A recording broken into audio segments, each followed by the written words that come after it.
إن الحمد لله نحمده ونستعينه ونستغفره ونعوذ بالله من شرور أنفسنا ومن سيئات أعمالنا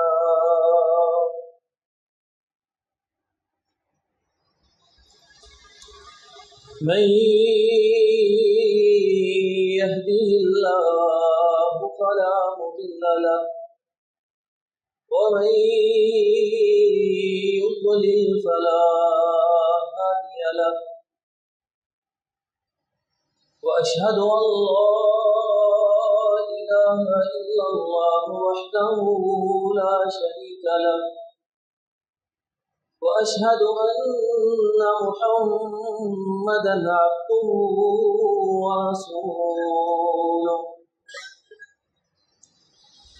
أما بعد فإن خير الحديث كتاب الله وخير الهدي هدي محمد صلى الله عليه وسلم وشر الأمور محدثاتها وكل محدثة بدعة وكل بدعة ضلالة وكل ضلالة في النار. أعوذ بالله من الشيطان الرجيم.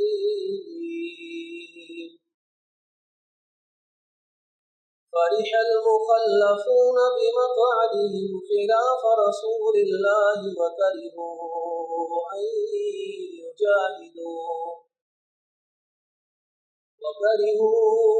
أن يجاهدوا بأموالهم وأنفسهم في سبيل الله وقالوا لا تنفروا في الحر قل نار جهنم أشد حرا لو كانوا يفقهون.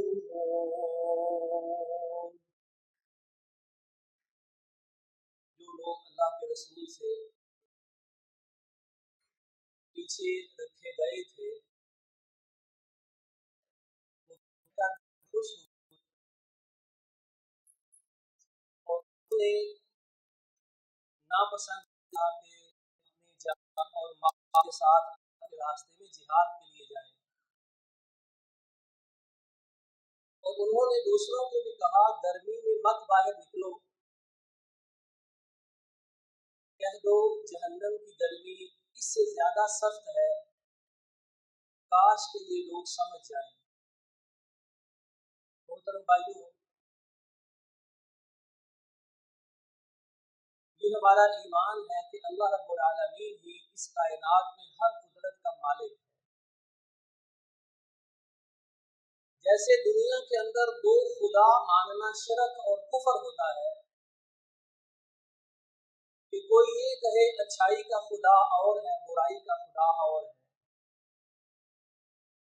جیسے زیادہ خداؤں کا ماننا کفر ہے اور شرک ہے،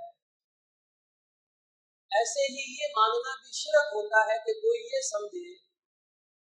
اللہ نے دنیا میں اپنی قدرت اور اپنی طاقت کے حصے دار بنائے ہوئے ہیں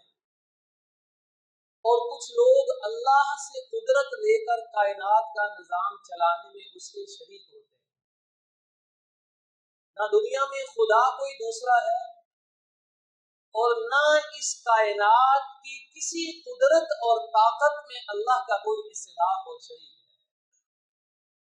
جیسے وہ پیدا کرنے میں اکیلا ہے، جیسے وہ رزق دینے میں اکیلا ہے، ایسے ہی وہ انسانوں کی مشکلات دور کرنے میں بھی صرف اکیلا ہے، کوئی اس کا حصے دار نہیں. یہ اللہ کی قدرت کا نظام ہے کہ وہ اس دنیا کے اندر کبھی ایک موسم لاتا ہے، کبھی دوسرا موسم لاتا ہے، اس میں کوئی اللہ کا شریک نہیں ہوتا. یہ اللہ کے فیصلے ہیں، اس میں اللہ کی حکمت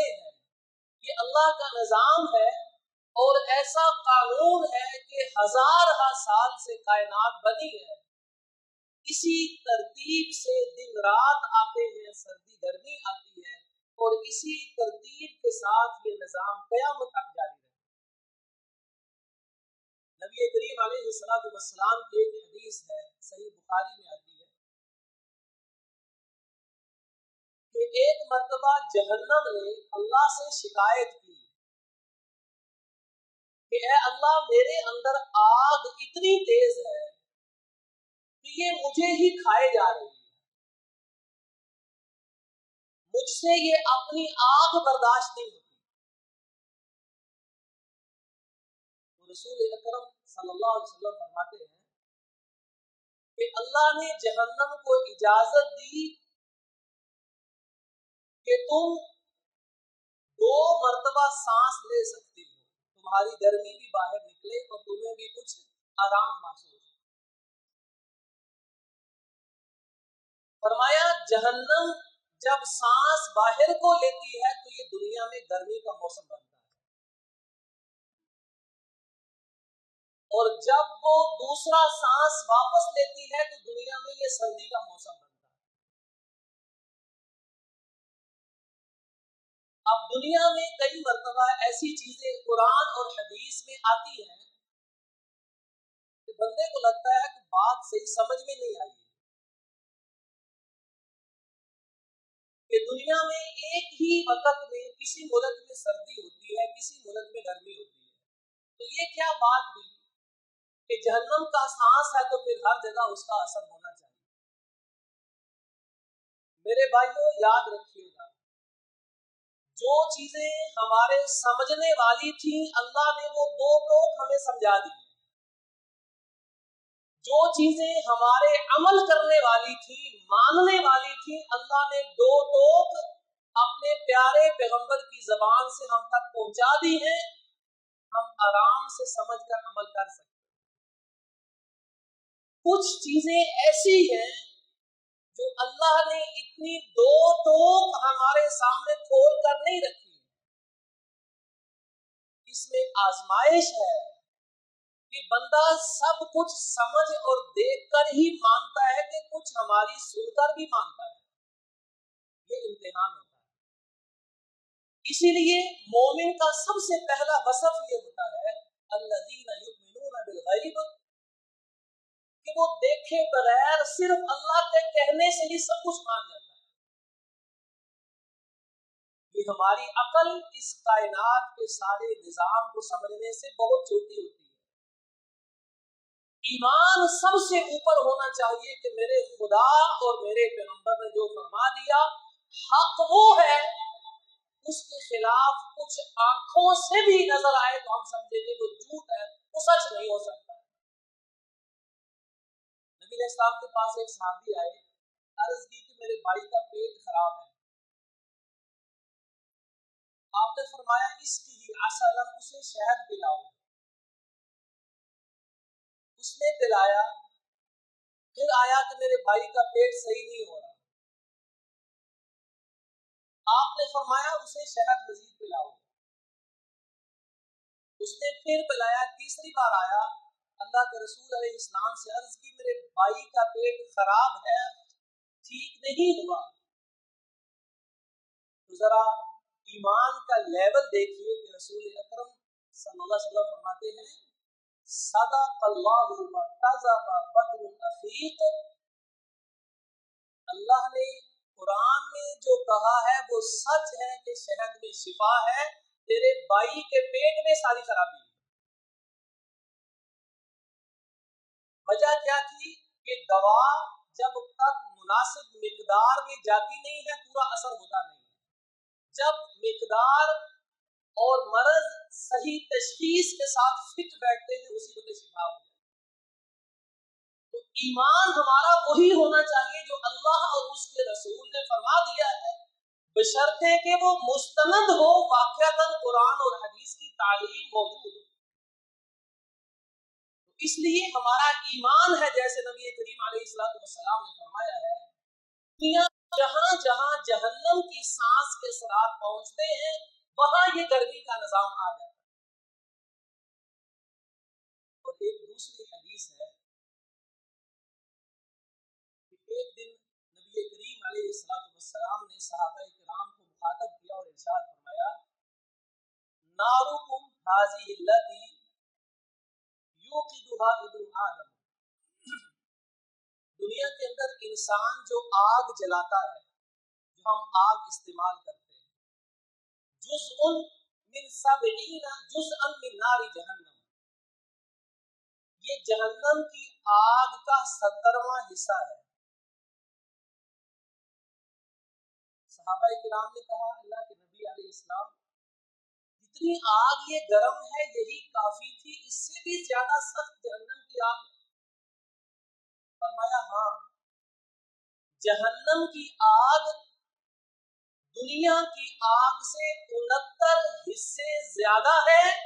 اور ہر حصہ اتنا ہی گرم ہے جتنی دنیا کی آگ ہے۔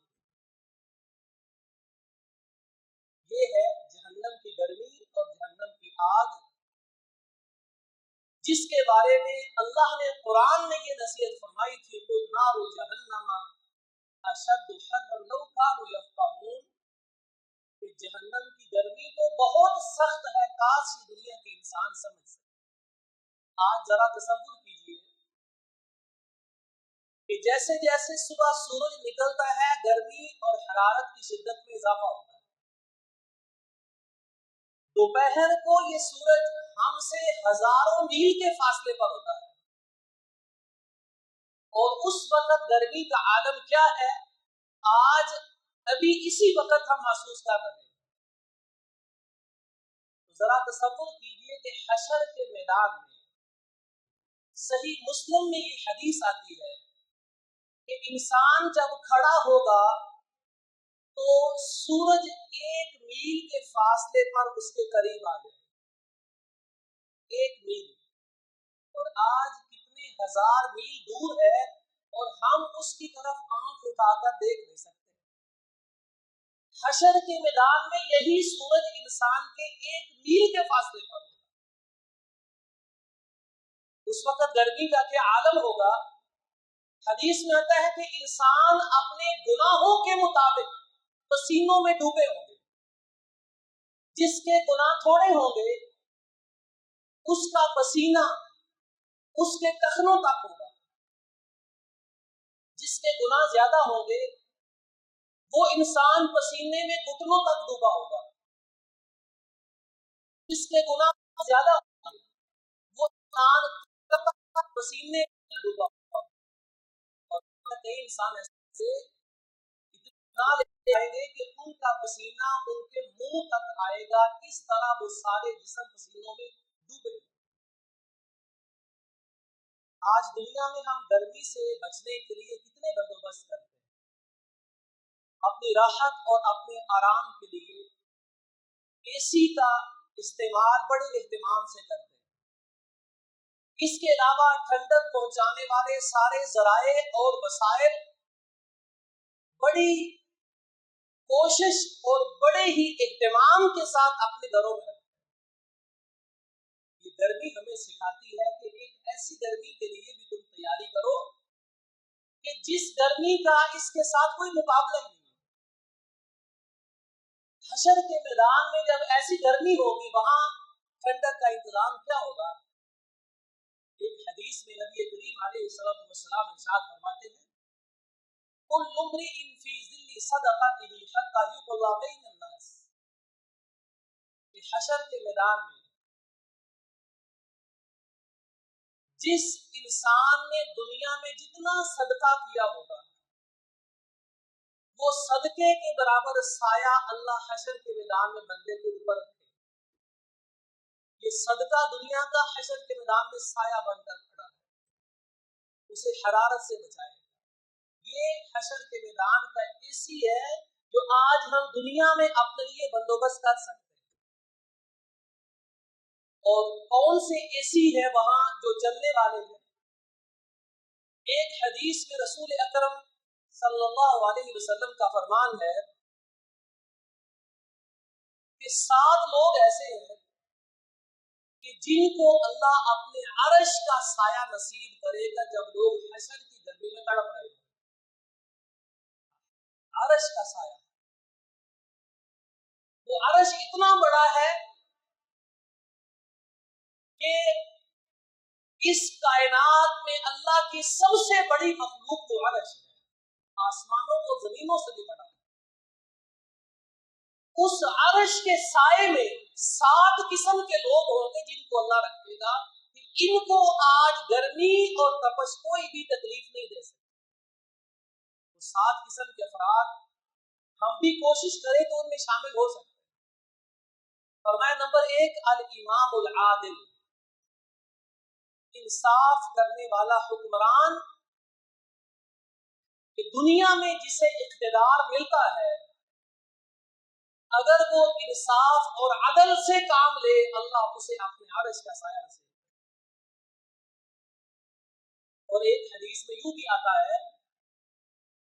کہ کچھ لوگوں کو اللہ قیامت کے دن حشر کے میدان میں نور کے منبر بنا کر ان پر بٹھائے گا اور ان سب کو اپنے دائیں جانب بٹھائے گا. یہ کون لوگ ہوں گے؟ الذین یعدلون فی حکمہم واہلہم وما ولوا, یہ وہ لوگ ہوں گے کہ دنیا میں ان کو زمین میں یا اپنے گھر میں جتنا اختیار ملتا ہے اس میں وہ انصاف سے کام لیتے ہیں, چاہے لوگوں کے فیصلے ہوں, لوگوں کے معاملات ہوں, یا اپنے گھروں میں اپنے بھائیوں,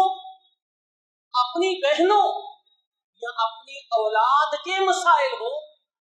ان میں اگر وہ انصاف سے کام لیتے ہیں تو اللہ حشر کے میدان میں اپنے عرش کے سائے میں ان کو اپنی دائیں جانب نور کے منبر بنا کر ان پر مہمان بنا کر بٹھا دیں. لیکن جو بہنوں کے حصے کھا جاتے ہیں, جو سگے بھائیوں کے حق مار جاتے ہیں, بیٹوں کو وراثت دے دیتے ہیں, بیٹیوں کو محروم کر دیتے ہیں, یہ وہ حرام خور ہیں کہ جتنا جسم ان کا حرام کھاتا ہے وہ سارا جسم اللہ کے پیغمبر علیہ السلام فرماتے ہیں جہنم میں جائے. کیونکہ یہ حدیث ہے کل لحم نبت من سحت فالنار اولی بہ, جسم کا جتنا گوشت حرام سے بڑھتا ہے,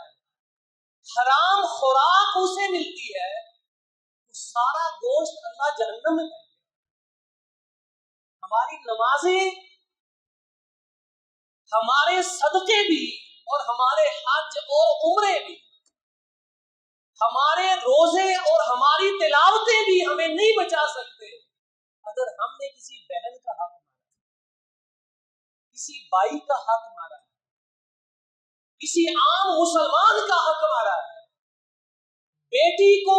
تھوڑا یا محروم کر کے بیٹے کو وراثت کا مالک بنا دیا, یہ چیزیں ہمیں جہنم سے نہیں بچا سکتی. اس لیے میرے بھائیوں یہ مت سوچو کہ میری محبت جس سے ہے میں اس سے اچھا سلوک کروں,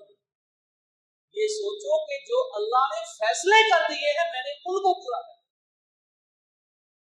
قرآن نے کہا ہے کہ تمہیں نہیں پتا تمہاری اولادوں کے لیے بہتر کیا ہے, ہمیں پتا ہے اس لیے ہم نے ہر ایک کو اس کا حق دے دیا ہے. نصیب مفروضہ, یہ وہ حصہ ہے جو لازم کر دیا گیا ہے, کوئی اس کی مخالفت کرنے کا مجاز ہی نہیں ہو سکتا. یہ ہے انصاف کرنے والا حکمران اور انصاف کرنے والے لوگ جن کا اللہ کے ہاں یہ مقام ہوگا. لیکن ہم صرف حکمرانوں کو گالیاں دے کر خوش ہوتے ہیں کہ ظالم ہیں, لوٹتے ہیں, چور ہیں,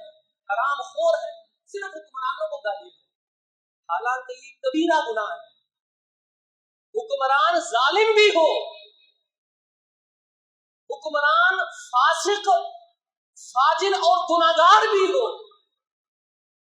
حدیث نبوی میں آتا ہے کہ ہم اس کو گالی نہیں دے سکتے, زبان اس کے خلاف نہیں چلا سکتے, یہ جائز ہی نہیں ہے.